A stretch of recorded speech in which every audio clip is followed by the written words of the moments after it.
स्वागत है दोस्तों मूवी टाइम चैनल के एक और नए वीडियो में। आज हम एक्सप्लेन करने वाले हैं मलयालम इंडस्ट्री की एक डार्क कॉमेडी मूवी को जिसका नाम है मारनामास, जो कि एक बनाना कलर की कहानी है। तो आइए इस फिल्म को एक्सप्लेन करते हैं और जानते हैं इसकी पूरी कहानी। वीडियो अगर अच्छा लगे तो वीडियो को लाइक करके चैनल को सब्सक्राइब जरूर कीजिएगा ताकि आपको इसी तरह के लेटेस्ट और फ्रेश कंटेंट मिलते रहे। फिल्म की शुरुआत होती है श्री कुमार नाम के एक आदमी से, जो कि वैसे तो एक टीचर है, लेकिन श्री कुमार ही दरअसल में बनाना किलर है। वैसे तो श्री कुमार ने बहुत सारे लोगों को मारा है, लेकिन फिलहाल श्री कुमार जो है वो 60 साल से ऊपर के लोगों को मारता है। और श्री कुमार जब लोगों को मारता है तो उसके मारने का एक पैटर्न है। पहले तो वो उन्हें बुरी तरह से मारता है और फिर उनके मुंह में केला रख देता है। इसी वजह से श्री कुमार बनाना किलर से फेमस है। तो जिस तरह से ये सीरियल किलर एक्टिव हुआ है, इसे देखते हुए केरल के लोग जो है वो बुरी तरह से डरे हुए हैं और पुलिस भी अभी फिलहाल तो इसे नहीं पकड़ पा रही है। जिसके बाद हम एक फैमिली को देखते हैं जो कि अपनी बेटी जस्सी का इंतजार कर रहे थे।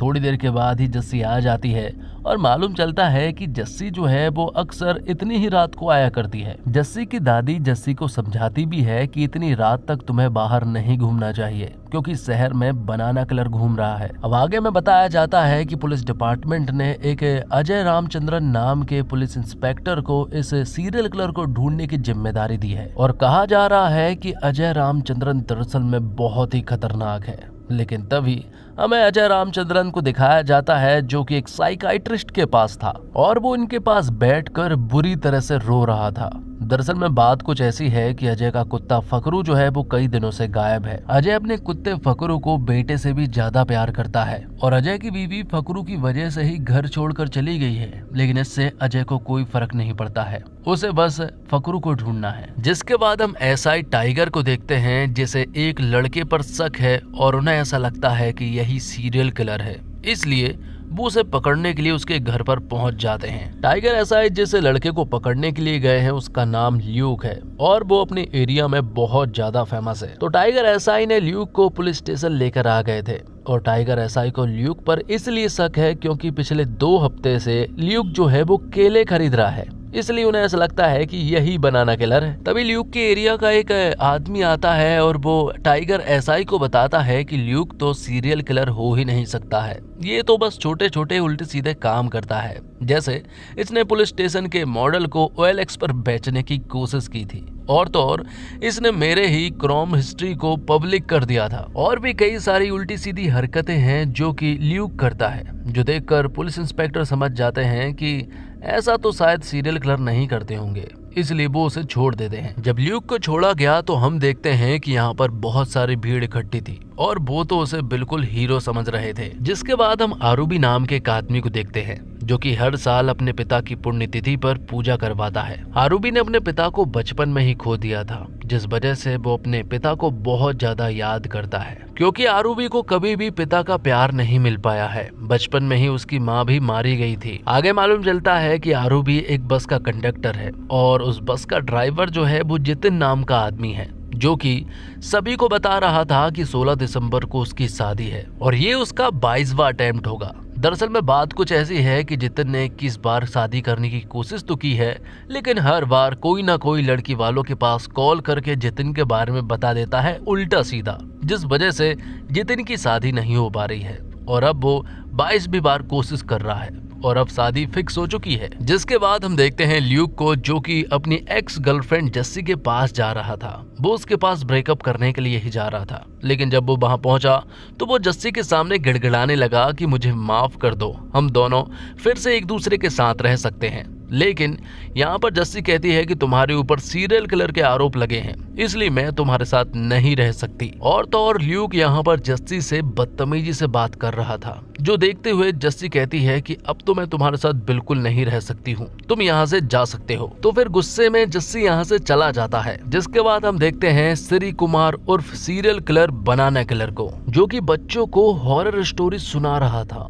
और ये स्टोरी सुनने के बाद बहुत सारे बच्चे तो रो पड़े थे। अब जब जस्सी अपने घर पहुंची तो मालूम चला कि जस्सी का आज जन्मदिन है और दादी और उसके पिता ने उसके लिए केक भी लेकर आए थे और यहाँ पर दादी जो है वो जस्सी को एक बर्थडे का गिफ्ट देना चाहती है। वो दरअसल में एक पेपर स्प्रे होता है। वो कहती है कि शहर में सीरियल किलर घूम रहा है और मैं चाहती हूँ कि तुम अपनी रक्षा खुद करो। ल्यूक को भी याद है कि आज जस्सी का जन्मदिन है। वो भी उसे सरप्राइज देने के लिए आया था, लेकिन यहाँ पर जस्सी ने उसे कोई रिस्पॉन्स नहीं दिया था, इसलिए ल्यूक यहाँ से रोकर चला जाता है। अब आगे में एक वृद्ध आश्रम को दिखाया जाता है, जहाँ पर एक लड़का अपने पिता को वृद्ध आश्रम में छोड़ने के लिए आया था। जिस आदमी को वो लड़का छोड़ने के लिए आया है उनका नाम केसवा है, और केसवा जो है वो बहुत ही ज्यादा शरारती है और हद से ज्यादा ठरकी भी।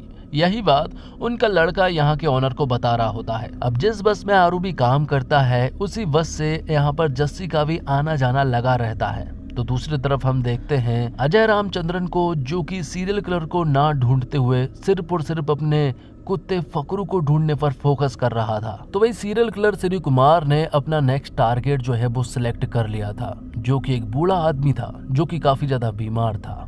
यहाँ पर श्री कुमार उसे जंगल में ले जाता है, उसे बुरी तरह से मारता है, पेड़ पर लटका देता है और उसके मुंह में केला डाल देता है। ये देखते हुए पुलिस डिपार्टमेंट यहाँ पर सीरियल किलर के ऊपर 10 लाख का इनाम रख देते हैं। लेकिन श्री कुमार उर्फ बनाना किलर अभी भी नहीं मान रहा था। वो अभी भी बहुत सारे लोगों को मारना चाहता है। उसका अगला टारगेट था केसवा, जिनका लड़का हाल ही में उन्हें वृद्धाश्रम छोड़ने के लिए आया था। केसवा को अस्थमा है, इसके बावजूद वो यहाँ पर नशा करते रहते हैं। और तो और उन्होंने डिसाइड कर लिया था कि वो आश्रम में नहीं रहने वाले हैं, इसलिए वो यहाँ से भागने की कोशिश करने लगते हैं। और तभी यहाँ पर हम फकरू को देखते हैं, जो कि केसबा के साथ ही टाइम बिता रहा था।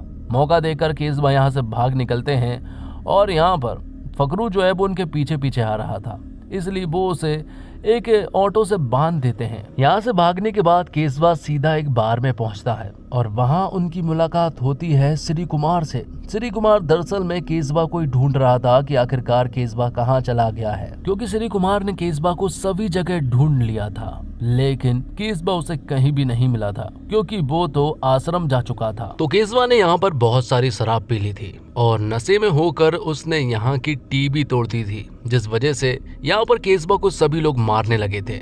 लेकिन यहाँ पर श्री कुमार उसे बचाता है और टीवी के पैसे उन्हें दे देता है, जिसके बाद श्री कुमार यहाँ पर केसबा को अपने साथ ले जाने लगता है। पर केसबा ने शराब बहुत पी ली थी और उसके चाल चलन भी बिल्कुल ठीक नहीं थे। जब वो बस में बैठा तो वो आरूबी से बदतमीजी करने लगा। वो उसके पिता के बारे में उल्टी सीधी बातें बोलने लगा, जबकि आरूबी अपने पिता को बहुत मानता है। अब रात हो चुकी थी और सारे यात्री जो है वो बस से उतर चुके थे, कुछ ही यात्री बचे थे। तभी केसबा यहाँ पर जस्सी को इधर उधर टच करने लगता है, जो देखकर जस्सी को गुस्सा आ जाता है और वो यहाँ पर केसबा के मुंह पर और आंखों पर पेपर स्प्रे छोड़ देती है। पर केसबा को अस्थमा भी था और जब पेपर स्प्रे उसके मुंह में गया तो उसे घुटन होने लगती है और इसी घुटन के चलते यहाँ केसबा की मौत हो जाती है। हालांकि हम यहाँ पर श्री कुमार को भी देख पाते हैं, जो कि बस मौके की तलाश में था कि कब केसवा अकेला होगा और वो उसे मारेगा। पर श्री कुमार के मारने से पहले ही यहाँ पर जस्सी ने केसवा को मार दिया था।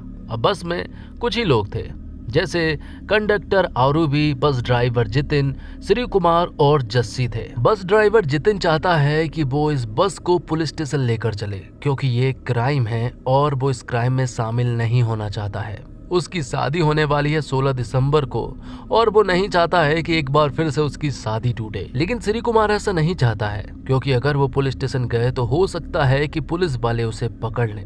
इसलिए वो जितिन और आरूबी से कहता है कि अगर हम पुलिस स्टेशन गए तो इस बच्ची की जिंदगी खराब हो जाएगी, इसका पूरा फ्यूचर पूरी तरह से खराब हो जाएगा। जस्सी भी काफी ज्यादा रो रही थी, इसलिए श्री कुमार कहता है कि मुझे इसका रोता हुआ चेहरा देखा नहीं जा रहा, मैं इस आदमी को अकेले ही ठिकाने लगाने की जिम्मेदारी लेता हूँ। जबकि श्री कुमार उसे अपने अंदाज में मारना चाहता है, क्योंकि वो एक सीरियल किलर है। जब बस यहाँ से चल पड़ी थी तभी बस के सामने ल्यूक आ जाता है और ल्यूक यहाँ पर जस्सी से बात करना चाहता है। जस्सी से वो कहता है कि तुम मेरा कॉल नहीं उठा रही हो और ना ही तुम मुझसे बात करना चाहती हूँ। कल वो चेकोस्लोवाकिया चला जाएगा, इसलिए मैं तुमसे एक आखिरी बार बात करना चाहता हूँ। लेकिन जस्सी यहाँ पर फूट फूट कर रो रही थी।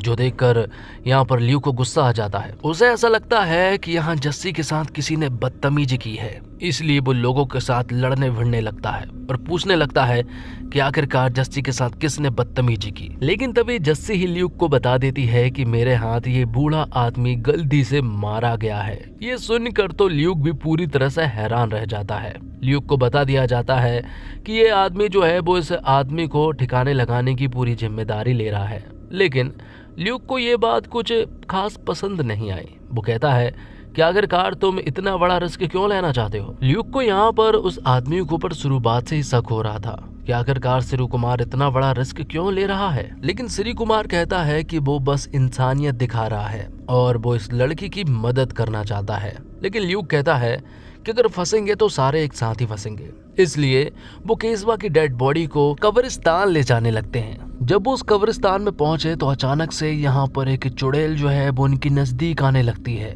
लेकिन यहाँ देखते हैं कि असल में ये तो बस एक फिल्म की शूटिंग चल रही थी, तो ये लोग यहीं पर छिप जाते हैं और वो लोग फिल्म की शूटिंग कर रहे थे। और जब वो फिल्म का क्रू यहाँ से चला जाता है, ये सभी लोग वापस से उस कब्रिस्तान में आकर केसवा की डेड बॉडी को दफनाने का इंतजाम करने लगे थे। तभी हम देखते हैं कि केसवा जो है वो अपने मोबाइल से सारी फोटोज वगैरह क्लिक कर रहा था, जिसके बाद वो यहाँ पर एक मुर्दे का बॉक्स खोलते हैं और उस बॉक्स में से निकलता है टोविनो थॉमस, जो कि मलयालम इंडस्ट्री का एक बहुत ही बड़ा सुपरस्टार है। जिसके बाद वो केसवा की डेड बॉडी को उसी बॉक्स के ऊपर रख देते हैं कि तभी आरू भी देखता है कि उसकी छाती पर जो निशान बना हुआ है सेम टू सेम वही निशान केसवा के ऊपर भी बना हुआ है। ये देखकर केसवा समझ जाता है कि ये दरअसल में उसके पिताजी है और फिर उन्हें देखकर वो फूट फूट कर रोने लगता है, क्योंकि आरू भी अपने पिता से बहुत प्यार करता था। जिसके बाद फ्लैशबैक का एक सीन दिखाया जाता है जब आरू भी और केसवा ने एक मेले में एक टैटू बनवाया था और दोनों ने सेम टैटू बनवाया था। लेकिन उसी मेले में आरू भी खो गया था और उसके पिता उसे छोड़कर चले गए थे। तभी से आरू भी अपने पिता केसवा को ढूंढ रहा था, लेकिन वो उन्हें कहीं भी नहीं मिले और वो उन्हीं को याद करते हुए अक्सर रोता रहता है। अब केसवा के पॉकेट से कुछ नशीले पदार्थ मिल जाते हैं, जिनका सेवन करने के बाद यहाँ पर ल्यूक जो है वो नशे में हो जाता है। अब आरू भी कहता है कि इस तरह से तो वो अपने पिता का अंतिम संस्कार नहीं करेगा, वो अपने रिवाज से अपने पिता का अंतिम संस्कार करना चाहता है, जिसके लिए सभी लोग मान गए थे और वो फिर से यहाँ पर केसवा की डेड बॉडी को बस में डाल देते हैं। दूसरी तरफ हम देखते हैं कि केसवा के गायब हो जाने की वजह से वृद्ध आश्रम का ऑनर यहाँ पर अजय रामचंद्रन को बुलाता है और जब वो सीसीटीवी फुटेज को चेक करते हैं तो अजय देखता है कि सीसीटीवी फुटेज में यहाँ पर केसवा के साथ उसका फकरू भी मौजूद है। तो अब अजय के लिए तो ये केस थोड़ा पर्सनल हो गया था। यहाँ दूसरी तरफ जब सभी लोग बस में थे तो यहाँ पर अभी भी श्री कुमार कह रहा था कि केसवा की डेड बॉडी उसके हवाले कर दो और सभी लोग अब यहाँ पर श्री कुमार के मजे लेने लगे थे कि तभी श्री कुमार अपने बैग से हथौड़ा निकालता है और कहता है कि जिस सीरियल किलर को पूरी दुनिया ढूंढ रही है वो सीरियल किलर कोई और नहीं बल्कि मैं ही हूँ और अब तुम केसवा की डेड बॉडी को मेरे हवाले करोगे वरना मैं सभी को मार दूंगा। कि तभी हम देखते हैं कि आज चिल्ड्रंस डे था, इसलिए सारे बच्चे जो है वो बस में घुस जाते हैं क्योंकि उनकी बस जो है वो खराब हो गई थी। थोड़ी देर के बाद ही वो सारे बच्चे यहाँ से चले जाते हैं। अब यहाँ पर जितिन कहता है कि हमें ये बस पुलिस स्टेशन लेकर जानी चाहिए। कि तभी यहाँ पर श्री कुमार कहता है कि तुम ऐसा नहीं कर सकते क्योंकि मेरे पास कुछ ऐसी चीजें हैं जो देखकर तुम्हारे होश उड़ जाएंगे। वो अपना मोबाइल निकालता है और इन्हें बताता है कि जब तुम कब्रिस्तान में केसवा की डेड बॉडी को दफना रहे थे तब मैंने कुछ फोटोज क्लिक कर लिए थे और अब अगर मैं इन्हें पुलिस स्टेशन में भेज दूं तो तुम्हारा तो जेल जाना एकदम तय है। कि थोड़ी देर के बाद ही यहाँ पर पुलिस वाले आ जाते हैं जो कि केसवा को ढूंढ रहे थे, लेकिन जितिन और आरू भी कह देते हैं कि उन्होंने इस आदमी को कहीं भी नहीं देखा है। और तभी चोरी छुपे श्री कुमार जो है वो केसवा की डेड बॉडी को लेकर चला जाता है। इसके बारे में किसी को भी कुछ नहीं मालूम चला था। यहाँ पर ये लोग सोच रहे थे कि चलो सब कुछ ठीक हुआ। तभी यहाँ पर ल्यूक बताता है कि एक प्रॉब्लम है। केसवा को जो जैकेट पहनाई है ना वो मेरी जैकेट है और उस जैकेट पर मेरी फोटो बनी हुई है। अब केसवा उसे अपने सीरियल किलर वाले पैटर्न में मारेगा, लेकिन वो जैकेट जरूर नहीं निकालेगा और अब हम शायद सभी लोग पकड़े जाने वाले हैं। तभी जस्सी गुस्सा हो जाती है और वो ल्यूक को चिल्लाने लगती है कि आखिरकार तुम मेरे पीछे क्यों पड़े रहते हो। मैंने तुमसे मना कर दिया है, फिर भी तुम मेरी जिंदगी से हमेशा खिलवाड़ करते रहते हो। और जब टाइगर एसआई केसबा को ढूंढ रहे थे, तभी यहाँ पर एक बच्चा जो है वो टाइगर एसआई से कहता है कि मैंने इस आदमी को देखा है, ये तो उस आदमी के साथ था जिसके बाल जो है वो पीले हैं। दरअसल में ये बच्चे वही होते हैं जिन्हें बस वालों ने लिफ्ट दी थी। और अब जब टाइगर एसआई को मालूम चला कि ल्यूक के पास ही केसबा है, तो उन्हें ऐसा लगता है कि ल्यूक ही सीरियल किलर है, इसलिए वो उसका वांटेड वाला फोटो छाप देते हैं और उसके ऊपर 10 लाख का इनाम भी रख देते हैं। इसलिए अब ल्यूक को ऐसा लगने लगता है कि उसका बचना तो अब संभव ही नहीं है। इसलिए वो जस्सी से कहता है कि पुलिस यहाँ पर किसी भी वक्त आती होगी और अब मैं चाहता हूँ कि ये सारा इल्ज़ाम जो है वो मेरे ऊपर ही ले लो ताकि तुम बच सको। मैंने शायद तुम्हारे लिए कभी कुछ नहीं किया, लेकिन आज मैं पहली बार और आखिरी बार कुछ करना चाहता हूँ। जिसके बाद जस्सी, आरोबी और जितिन यहाँ से चले जाते हैं और यहाँ पर ल्यूक जो है वो पुलिस वालों का इंतजार करने लगता है। तभी यहाँ पर फकरू भी आ जाता है और उसने वांटेड वाली फकरू की भी फोटो देखी थी, इसलिए वो रामचंद्रन के पास कॉल करता है। फकरू के बारे में बताता है कि तुम्हारा कुत्ता मिल गया है, जल्दी उसे लेकर चले जाओ, क्योंकि उसका भरोसा नहीं है कि पुलिस वाले कब आ जाएं और उसे लेकर चले जाएं। अब वो फिल्म शूटिंग वाले फिर से यहाँ पर आ जाते हैं और वो अपने ड्रोन के द्वारा फिल्म को शूट करने लगते हैं कि तभी ल्यूक ड्रोन के द्वारा देखता है कि श्री कुमार जो है वो केसवा की डेड बॉडी को लेकर किसी अनजान जगह पर जा रहा है। तब वो तुरंत ही जस्सी के पास कॉल करता है और उसे बताता है कि श्री कुमार केसवा की डेड बॉडी को एक सुनसान जगह पर लेकर जा रहा है, इससे पहले कि वो उन्हें कुछ और बता पाता।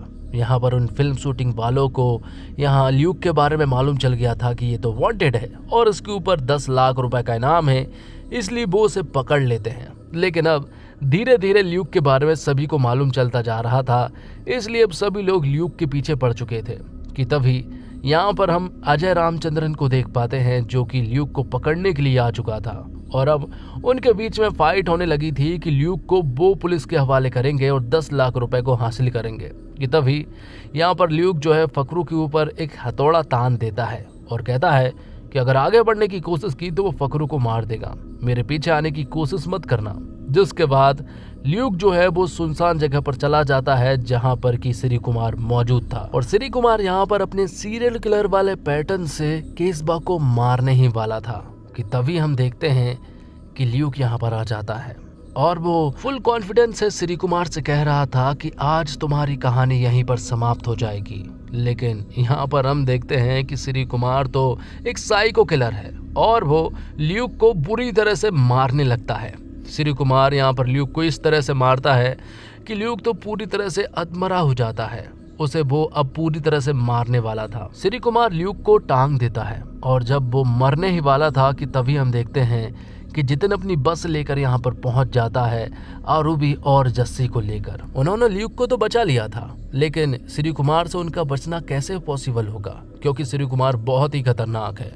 वो आरूबी और जितिन को बुरी तरह से मारने लगा था, बुरी तरह से अधमरा कर देता है। लेकिन तभी जस्सी अपने पॉकेट से पेपर स्प्रे निकालती है और यहाँ पर श्री कुमार के आंखों में डाल देती है। फिर ये लोग श्री कुमार को बुरी तरह से पीट कर उसे बांध देते हैं। अब जिस तरह से यहाँ पर आरूबी चाहता है कि उसके पिता का अंतिम संस्कार हो, वो उसी प्रकार से मतलब कि केसबा को जलाकर उन्हें अंतिम अग्नि दे देते हैं और यहाँ से चले जाते हैं कि तभी हम देखते हैं कि श्री कुमार के हाथ पूरी तरह से बंधे नहीं हुए थे, इसलिए वो अपने हाथों को खोल लेता है और जलती हुई बॉडी को मतलब कि केसबा की बॉडी को उस चिता से निकाल लेता है और अब वो उसे अपने पैटर्न के द्वारा मारने वाला था कि तभी हम देखते हैं कि सारे पुलिस वाले यहाँ पर आ जाते हैं और फकरू भी अजय रामचंद्रन को मिल चुका था और पुलिस के हाथों यहाँ पर श्री कुमार मतलब कि सीरियल किलर जो है वो रंगे हाथ पकड़ा गया था और ल्यूक ने श्री कुमार के जेब से पहले ही वो मोबाइल निकाल लिया था जिसमें इन लोगों की फोटोज मौजूद थी। आखिरी सीन में हम देखते हैं कि आरूबी जब अपने काम पर लौट रहा था